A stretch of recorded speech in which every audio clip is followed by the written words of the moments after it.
Սահմանադրական դատարանը հնարավորություն ունի վերականգնելու իր հեղինակությունը, նման հնարավորություն իրենցից խոսքերով երկրի բարձր դատարանին տվել են նախագահի թեկնածուներ Ռաֆի Հովհաննիսյանի եւ Անդրեաս Ղուկասյանի լիազոր ներկայացուցիչները, որոնք դատարանից պահանջում են չեղյալ համարել փետրվարի 18-ի նախագահի ընտրությունները։ Անդրեաս Ղուկասյանն իր ելույթում անդրադարձավ Հայաստանի Հանրապետության նախագահի իշխանական թեկնածու Սերժ Սարգսյանի թույլ տված խախտումներին, որից հետո պատասխանեց նրա լիազոր ներկայացուցիչների հարցերին։ Թեկնածուները այն տեղամասում,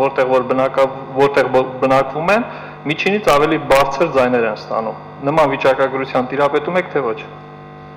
Ոչ։ Հրապարակվել է երբևիցե նման վիճակագրություն։ Սահմանադրական դատարանը արդեն երկրորդ օրն է շարունակում է քննարկել ընտրությունների արդյունքների վերաբերյալ բողոքները, սակայն Սերժ Սարգսյանի լիազոր ներկայացուցիչներից միայն Հայաստանի Հանրապետական կուսակցության պատգամավոր Դավիթ Հարությունյանը դիմող կողմին ոչ մի հարց չուղեց ու չի էլ պատրաստվում ուղղել։ Իմ տպավորությունը այն է, որ կողմերը իրականում լավ չեն պատկերացնում, ինչ պետք է ներկայացվեր սահմանադրական դատարանում։ Ուղղակի